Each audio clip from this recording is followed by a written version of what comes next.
Welcome back students to my channel juicy brains. And आज के lecture में हम रिडेम्पशन ऑफ डिबेंचर्स के इंस्टॉलमेंट मेथड पे कुछ क्वेश्चंस को देखेंगे, किस तरीके के क्वेश्चंस आते हैं।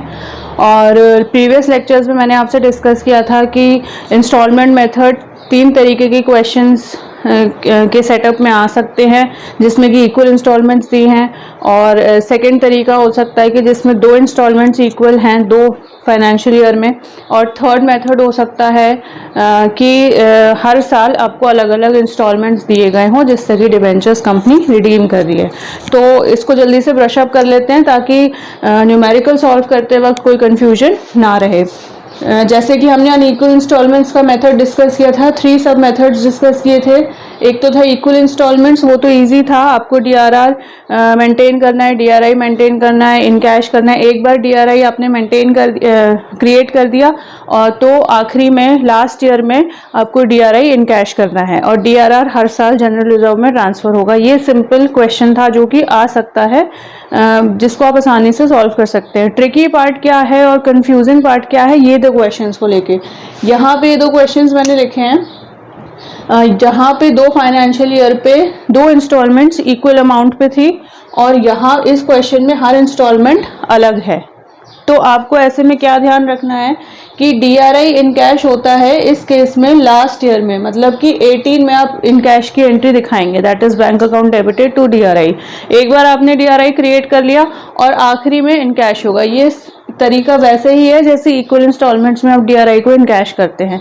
तो आपको ये कुछ छोटी छोटी चीज़ें हैं जो कि कंपेयर करनी पड़ेंगी, देखना पड़ेगा कि किन दो मेथड्स में सिमिलैरिटी है, किन दो मेथड्स में डिफरेंसेस हैं डीआरआई को लेके, डीआरआर को लेके। तो ये सब आपको थोड़ा सा याद करना पड़ेगा। अगर एक बार आपको क्लियर हो गया तो आई एम श्योर स्टूडेंट्स आपको कोई कन्फ्यूजन नहीं होगी। तो इस केस में अब आपको पता हो गया कि एक बार हमने डीआरआई मेंटेन किया, क्रिएट किया और डीआरआई को इन कैश करा लास्ट ईयर में, that is in the year 2018। लेकिन इस केस में DRI is in cash every year. अगर क्रिएट हो रहा होगा उस ईयर का डीआरआई तो इन कैश भी होगा। जैसे 16 का डीआरआई 15 में हमने क्रिएट किया तो 16 में इन कैश हो गया। क्लियर? 17 का 16 में क्रिएट होगा तो 17 में इन कैश होगा। ये आखिरी में हम डीआरआई की एंट्री इसमें नहीं करेंगे, हर साल हमें इन कैश करना पड़ेगा। ठीक है, अब इन कैश तो करना पड़ेगा, लेकिन किस अमाउंट से? With the additional amount. Additional amount की क्या बात कर रही है, कहाँ पे आ रहा है एडिशनल अमाउंट? ये दो, इन दोनों के बीच में, इन दोनों के बीच में। ठीक है, एडिशनल अमाउंट का कॉन्सेप्ट स्टार्टिंग में नहीं आएगा और यहाँ नहीं आएगा। क्लियर? क्योंकि इसके पहले कोई रिडेम्पशन का अमाउंट नहीं दिया गया, पहले कोई इंस्टॉलमेंट नहीं है, तो क्रिएट भी इसी अमाउंट से होगा, इतना 3000 इंटू जितनी फेस वैल्यू होगी। ये थोड़ा सा आपको ध्यान रखना पड़ेगा स्टूडेंट्स, ये इंपॉर्टेंट है, अदरवाइज अमाउंट्स आपकी गलत हो जाएंगी। ठीक है, तो यहाँ पे इतने से ही क्रिएट होगा। ठीक है, और जब नेक्स्ट ईयर में इन कैश होगा, मीन्स यहाँ पे होगा 15, 16, यहाँ पे होगा 14 में हमने क्रिएट किया इतने अमाउंट से। ठीक है, लेकिन 15 में जब हम उसको इनकैश करेंगे तो हम एडिशनल अमाउंट पे इनकैश करेंगे, यानी कि 5000 माइनस 3000। तो जो भी एडिशनल या जो भी एक्स्ट्रा अमाउंट आएगा उसको कंपनी इनकैश करेगी 15% से। ये थोड़ा सा क्लियर रखना है स्टूडेंट्स। ठीक है, और यहाँ पे भी आखिरी में जब डीआरआई हम क्या कहते हैं इनकैश करेंगे तो भी वो इस अमाउंट से ही होगा। क्यों? क्योंकि इसके बाद अब कोई भी इंस्टॉलमेंट नहीं दी रखी है। लेकिन यहाँ पे जब डीआरआई हम इनकैश करेंगे एवरी ईयर तो वो भी एडिशनल अमाउंट से होगा। तो यहाँ पे भी हमें ये चीज़ ध्यान रखनी पड़ेगी कि इसके पहले तो नहीं है और इसके बाद तो नहीं है। ठीक है, तो एडिशनल अमाउंट्स की बात आएगी तो वो आएगी 16, 17 के बीच में और 17 और 18 के बीच में। 16 के पहले नहीं आएगी, 18 के बाद नहीं आएगी। तो डीआरआई का अमाउंट जब हम हर साल इनकैश करेंगे तो एडिशनल अमाउंट से करेंगे, 25 माइनस 30, 35 माइनस 25। ठीक है, तो ये चीज़ आपको ध्यान रखनी है, क्योंकि जब हम न्यूमेरिकल सॉल्व करेंगे तो यही सारी चीज़ें हम सॉल्व करेंगे तो वहाँ पे ज़्यादा कन्फ्यूजन ना हो, ज़्यादा टाइम ना लगे। तो मैंने आपको ये स्टार्टिंग में ये कंसेप्ट क्लियर कर दिया। So let's start with the numerical. So students, मैंने यहाँ एक क्वेश्चन लिखा हुआ है। ये क्वेश्चन है कि जब आपको फाइनेंशियल ईयर दिए गए हैं 15, 16, 17, 18, और उसमें 2 इंस्टॉलमेंट सेम है। तो the question says an unlisted company has issued 30,000 8% debentures of 200 each on April 2011 which is redeemable as follows. अब 11 को तो इशू करे और रिडेम्पशन कब से स्टार्ट किया, 15, 16, 17, 18 और इंस्टॉलमेंट मेथड से दे रखा है। Additional information it was decided to transfer 1,75,000 each to DRR on 12, 13 and balance on 2014। आपको समझ में आया किस तरीके का क्वेश्चन है। 11 को हमने इशू की एंट्रीज दिखा दी, that is before at the time of issue. फिर 11 के बाद 12, 13, 14 को हम DRR ट्रांसफर करेंगे, ठीक है, सरप्लस प्रॉफिट्स में से DRR ट्रांसफर वाली एंट्री करेंगे, दैट इज बिफोर रिडेम्पशन, ठीक है। और रिडेम्पशन स्टार्ट हो रहा है 15 से, तो हम 14 में ट्रांसफर करेंगे DRR को, दैट इज बिफोर रिडेम्पशन, और फिर eight the time of redemption वाली एंट्रीज करेंगे, ठीक है। ये थोड़ा सा क्लियर हुआ। इस तरीके से आप क्वेश्चन पढ़ेंगे और आपके माइंड में ये एक फ्रेमवर्क सेट हो जाना चाहिए कि ये फाइनेंशियल ईयर्स हैं, इस तारीख से रिडेम्पशन हो रहा है, तो हमें किस तरीके से जर्नल एंट्रीज को स्टार्ट करना है। सो पहले हम 2011 की कर लेंगे, issue of debentures, that is 1 अगस्त 2011 को हम करेंगे। तो क्या एंट्री क्या होगी, bank account debited to 8% debenture application and allotment account, और फिर हम क्या करेंगे, ट्रांसफर करेंगे, that is 8% debentures application and allotment account debited to 8% debentures account. अब यहाँ पे at the time of issue भी कोई कंडीशन नहीं है, आउट ऑफ दो 6 कंडीशंस जो हम डिस्कस कर चुके हैं, 6 केसेस, उसमें से ना इशू के दौरान कोई कंडीशन दी गई है ना रिडेम्पशन के दौरान दी गई है, मतलब कि इशू भी पार पे हुए और रिडीम भी पार पे हो गए, तो सिंपल एंट्रीज होंगी, ठीक है। तो इसकी क्या अमाउंट्स आ सकती हैं, कितने, 30,000 इशू है eight the rate of 200, that is, अब क्या करेंगे, इसके अलावा तो और कोई एंट्री है नहीं क्योंकि इशू सिंपल कंडीशंस पे हुआ था। 11 में हमने कर ली, अब 12 में हमें DRR ट्रांसफर करना है। तो आपको पता है कि 31 मार्च को हम एंट्री शो करेंगे इसकी, तो एंट्री के surplus in statement of PL account debited to DRR account, यही एंट्री बनेगी क्योंकि हमें ट्रांसफर करना है प्रॉफिट्स में से कुछ अमाउंट DRR अकाउंट में। तो ये अमाउंट हमें ऑलरेडी यहाँ दे रखा है क्वेश्चन में, that was it was decided to transfer 1,75,000 each to DRR, तो 1,75,000, क्लियर। अब यही एंट्री 2013 में भी बनेगी क्योंकि सेम है, तो ये सेम एंट्री मैंने यहाँ बता दी, और यहाँ का अमाउंट आएगा 1,75,000, क्लियर। इतना आपको क्लियर हो गया होगा, ये तो क्वेश्चन में दे रखा है। अब 12 की कर ली, 13 की कर ली, 14 की कर लेते हैं, 31 March, that is surplus in statement of PL account debited to DRR account, ठीक है। अब हमें कुछ कैलकुलेशन करनी पड़ेगी क्योंकि इसमें लिखा है 14 को बैलेंस अमाउंट ट्रांसफर किया गया DRR में, तो DRR टू भी मेंटेन कर लेते हैं। सो अब हम यहाँ पे अमाउंट निकालेंगे कि 14 में कितना ट्रांसफर होगा, that is surplus in statement of PL account debited to DRR account. इसका हमें कुछ कैलकुलेशन करनी पड़ेगी, क्या है वो, हम DRR टू भी मेंटेन निकालें कि इनिशियल DRR कितना मेंटेन होना चाहिए,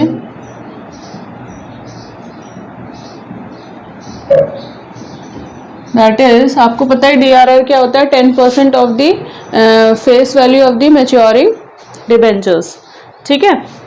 तो DRR का 10% कितना, ये 60 लाख का 10%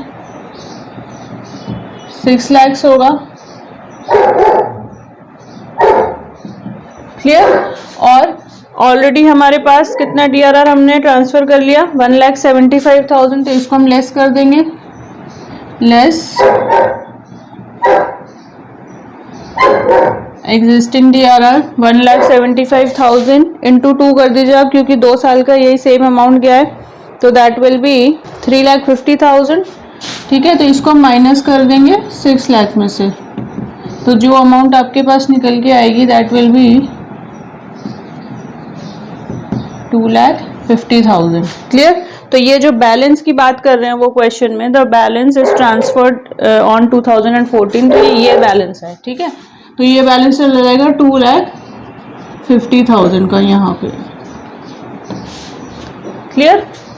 अब हमें पता है कि रिडेम्पशन हो रहा है 15 से स्टार्ट हो रहा है, तो ऑब्वियसली इसका DRI हमें एक साल पहले बनाना पड़ता है, तो हम 14 में ही इसका DRI शो करेंगे। और कौन सी डेट को, ये भी आपको पता है, 30 April. Date is always fix. तो क्या बनेगी, DRI बैंक अकाउंट, नहीं sorry, DRI account debited to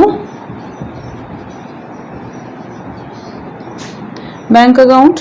ठीक है, अब ये भी हमें पता है कि 15% ऑफ दी मैच्योरिंग डिबेंचर्स निकलता है। क्लियर। तो 15% ऑफ दी मैच्योरिंग डिबेंचर्स अब मैच्योर हो रहे हैं 15 में, तो इसी का DRI क्रिएट हो रहा है। तो 6,000 इंटू 200 कर देंगे, तो उसका 15% आप निकाल लीजिए। 12 lakhs का 15% आप निकालेंगे तो it will come to 1,80,000। Clear, it will come to 1,80,000। यहाँ पे ब्रैकेट में लिख देते हैं 12 lakhs at the rate of 15%, तो 1,80,000। तो अब ये 1,80,000 हमने 15 के लिए क्रिएट कर लिया। क्लियर। अब 2015 की एंट्रीज कर लेते हैं। यहाँ पे सारी एंट्रीज खत्म हो गई हैं 2014 की। अब 2015 में रिडेम्पशन स्टार्ट हो रहा है, तो हम 15 में आ जाते हैं और 31 मार्च में आ जाते हैं। तो हमें पता है eight the time of redemption कौन कौन सी एंट्रीज पास होती हैं। एक तो रिडेम्पशन की 2 एंट्रीज होंगी, और DRI क्रिएट हुआ है तो इन कैश भी होगा, और आखिरी में DRR जनरल रिजर्व में ट्रांसफर होता है। अब स्टार्टिंग में हमने लेक्चर के स्टार्टिंग में डिस्कस किया था कि अगर इस टाइप का क्वेश्चन आता है जहां 2 फाइनेंशियल ईयर में 2 इक्वल इंस्टॉलमेंट्स दे रखी हैं, तो आपको ये ध्यान रखना होगा कि DRI हमेशा आखिरी में ही इन कैश होगा। ठीक है, यहाँ पे हमने क्रिएट कर लिया। ठीक है, और इन कैश होगा आखिरी में। लेकिन अगर वहीं आपको 3-4 फाइनेंशियल ईयर्स दिए हैं और सबके इंस्टॉलमेंट्स अलग अलग हैं, तो जिस साल का DRI क्रिएट हो रहा है उस साल में वो इन कैश हो जाएगा, ये आपको ध्यान रखना है। ठीक है, तो यहाँ पे इन कैश की एंट्री तो आएगी नहीं, तो सीधे हम रिडीम की एंट्री कर लेते हैं। 6,000 के डिवेंचर्स रिडीम हो रहे हैं, तो क्या होगा, 8% debentures account debited to debenture holders. ये एंट्री तो सेम वही चलेगी। ठीक है, and debenture holders account debited to bank account. ये क्लियर हो गया। अब कितना है, 6,000 इंटू 200, तो ये आ जाएगा 12 lakhs। ठीक है, 12 lakhs के डिवेंचर्स कंपनी रिडीम कर रही है, तो आप यहाँ 12 lakhs लिख देंगे। इसमें कोई एडिशनल केस नहीं दिया गया है, तो हम अज्यूम करेंगे कि ये पार पे ही रिडीम हुआ है। क्लियर। अच्छा, और अब DRI की कोई इन कैश वाली एंट्री तो आएगी नहीं, DRR को ट्रांसफ़र कर देते हैं हम, वो आ जाएगी 31 मार्च को DRR ट्रांसफ़र हो गया। That is DRR account debited to general reserve account. अब जनरल रिजर्व अकाउंट या तो आप मेरे तरीके से सॉल्व कर सकते हैं, या जो बुक में प्रोपोर्शनेट तरीका दिया हुआ है उससे भी आप कर सकते हैं। ठीक है, तो सिंपली अगर हम मैच्योरिंग डिवेंचर्स का 10% निकालते हैं तो भी हमारा उतना ही अमाउंट आएगा जितना कि बुक में प्रोपोर्शनेट मेथड से दे रखा है। तो दैट मीन्स 12 lakhs का अगर हम 10% निकालते हैं तो इट विल बी 1,20,000। ठीक है, तो इसका 12 lakhs अगर हम 10% निकालते हैं तो इट विल कम टू 1,20,000।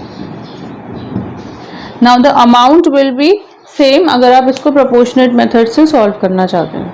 ठीक है, तो एक चीज़ तो हमें पता चल गई कि हमने DRI को इन कैश नहीं किया। 15 का हमने बनाया तो ज़रूर था, लेकिन हमने 15 में से इन कैश नहीं किया, क्योंकि ऐसे क्वेश्चंस में आखिरी में इन कैश होगा। ठीक है, लेकिन हमें क्रिएट तो करना है, जैसे DRR जा रहा है जनरल रिजर्व में, वैसे ही हमें दूसरे साल का भी क्रिएट करना है। ठीक है, तो यहाँ कर लेते हैं 15 की एंट्रीज हमने कर ली हैं। अब हम DRI को क्रिएट कर लेते हैं। दैट इज 31 मार्च को DRI account debited to bank account.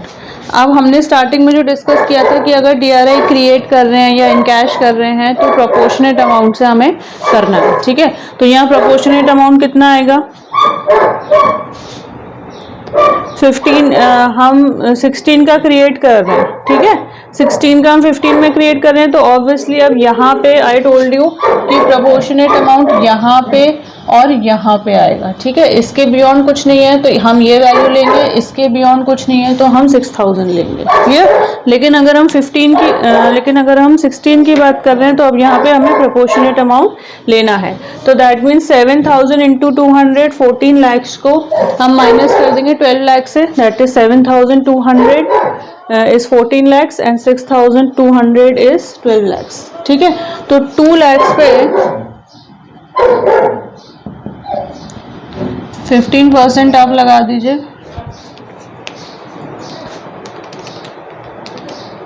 This will come to 30,000, clear. तो ये अमाउंट हमारी जाएगी DRI में, जो कि हम 16 का क्रिएट कर रहे हैं प्रोपोर्शनेट अमाउंट से, ठीक है। आपका क्वेश्चन होगा कि हमने 15 में प्रोपोर्शनेट अमाउंट से क्यों नहीं किया। इसलिए नहीं किया क्योंकि आई टोल्ड यू कि इसके बियॉन्ड आपको देखना है कि कोई इंस्टॉलमेंट तो नहीं है। रिडेम्पशन ही 15 से स्टार्ट हो रहा है, तो प्रोपोर्शनेट या एडिशनल अमाउंट का जो कॉन्सेप्ट है वो ख़त्म हो गया। तो एडिशनल अमाउंट का कॉन्सेप्ट आपको ध्यान रखना है, यहाँ आएगा और फिर यहाँ आएगा। आई होप सो स्टूडेंट्स ये आपको क्लियर हो गया होगा। और ऐसे क्वेश्चंस आपको याद करने से अच्छा है कि आप इन्हें हर दिन रिवाइज करें, तो आई एम श्योर आपके कॉन्सेप्ट्स और क्लियर और शार्प हो जाएंगे, ठीक है। तो हमने 15 की सारी एंट्रीज कर लिया। 16 पे आ जाते हैं। 2016 31 मार्च। अब हमने 16 का DRI तो मेंटेन कर लिया, लेकिन इन कैश वही आखिरी में होगा, तो इन कैश की एंट्री तो हम स्किप कर देते हैं। फिर हम आ जाते हैं रिडेम्पशन की एंट्रीज पे जो 16 पे हो रही है, clear. 8% debentures account debited to debenture holders account, और फिर दूसरी एंट्री क्या होगी,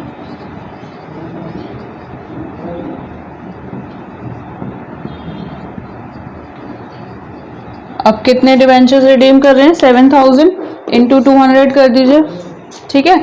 तो दिस विल बी 14 lakhs। अगर कोई केस नहीं दिया है, एट पार पे ही रिडीम और इशू हो रहे हैं, तो ये एंट्रीज इजी हो जाती है, क्लियर। इसके बाद इन कैश की तो कोई एंट्री आएगी नहीं। अब हम क्या करेंगे, DRR को भी ट्रांसफ़र कर लेंगे। DRR की एंट्री बनेगी DRR account debited to general reserve account, ठीक है। अब ये प्रोपोर्शनेट तरीके से जाएगा, या तो आप उस मेथड से निकाल लें या मेरे मेथड से कि कितने के 16 में कितने के डिवेंचर्स रिडीम हो रहे हैं, 7000। तो 7000 इंटू 200 दैट इज, अगर आप 14 lakhs का 10% निकालेंगे तो it will come to 1,40,000 and it will be same as the proportionate method amount, clear. तो this will come to 1,40,000।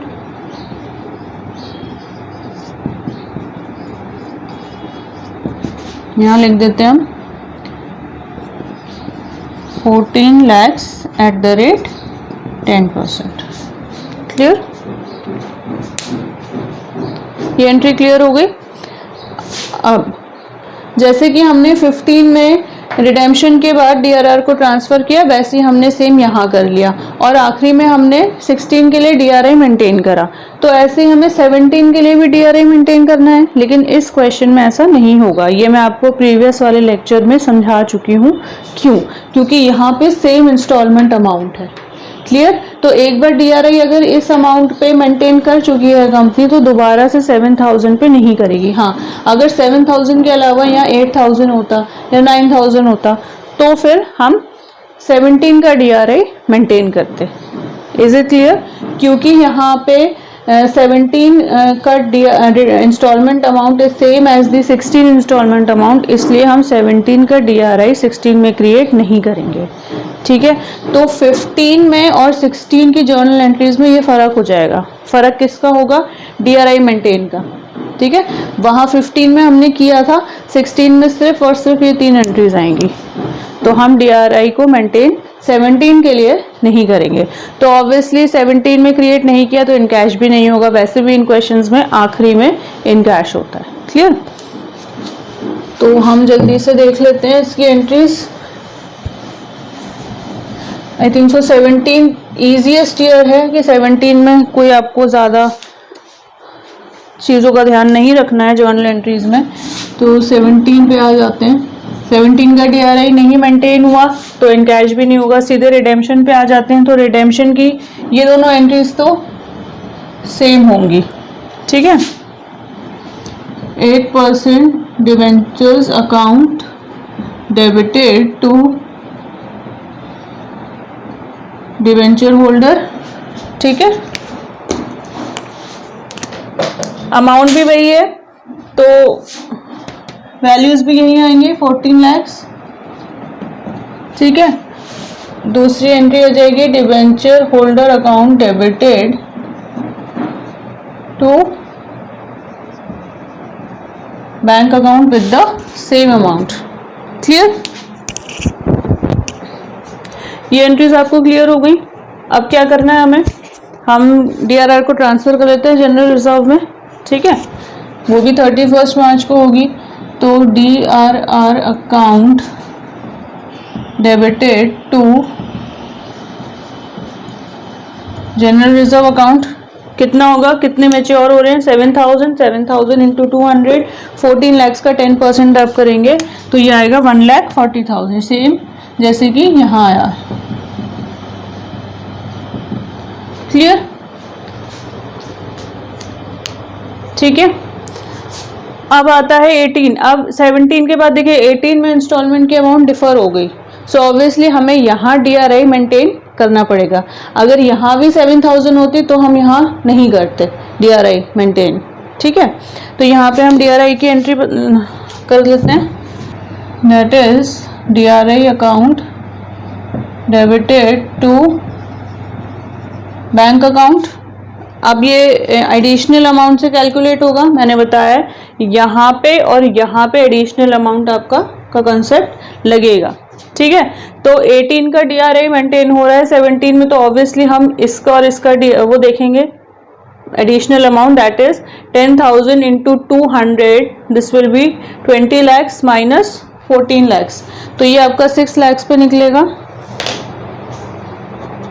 6 lakhs पे आप 15% लगा दीजिए। मैंने ऐसे क्वेश्चंस की कैलकुलेशन पहले से कर रखी है students in order to save time, कि हमारा टाइम ज़्यादा खराब कैलकुलेशन में ना हो। Okay, so I have already done it before. आप मेरे साथ साथ साइमल्टेनियसली अपनी कैलकुलेशंस कर सकते हैं। ओके, तो ये हमने DRI मेंटेन कर लिया 18 का 17 में। अब इसके अलावा तो कोई और एंट्रीज होंगी नहीं। So let's move on to the next year, that is in the last year 2018। ठीक है, 31 मार्च को रिडीम हो रहे हैं। क्लियर? पहले हम रिडेम्पशन की एंट्रीज कर लेते हैं। 8% डिवेंचर्स अकाउंट डेबिटेड और सेम ये होगी debenture holders account debited to bank account. ये तो सिंपल है। ठीक है, इसमें क्या क्या एंट्रीज होंगी? कितने हो रहे हैं? 10,000, तो 10,000 इंटू 200, 20 lakhs के डिवेंचर्स कंपनी रिडीम कर रही है। ठीक है, अब हमने ये डिस्कस स्टार्टिंग से यही कर रहे हैं कि DRI हमने मेंटेन तो करा गया, लेकिन इन कैश हम उसको सबसे लास्ट में करेंगे अगर ऐसा कोई क्वेश्चन आ जाता है तो। ठीक है, तो सबसे पहले हम उसको इन कैश वाली एंट्री कर लेते हैं, bank account debited to DRI account. अब DRI अकाउंट अगर हम यहाँ कहीं बीच में DRI को इनकैश करते तो एडिशनल अमाउंट से इनकैश करते, लेकिन यहाँ पे एज आई टोल्ड यू कि यहाँ इसके ऊपर भी कोई अमाउंट नहीं है तो कोई एडिशनल वाला कॉन्सेप्ट नहीं लगेगा अमाउंट वाला, और इसके नीचे भी नहीं है तो कोई एडिशनल कंसेप्ट नहीं, अमाउंट वाला कंसेप्ट नहीं लगेगा। तो ऑब्वियसली जितने के मैच्योर हो रहे होंगे डिबेंचर्स उसका 15% लगेगा, दैट इज 10,000 इंटू 200, तो 20 lakhs का 15% लगेगा। ठीक है, इसे आप कैलकुलेट कर लेंगे तो it will come to 3 lakhs।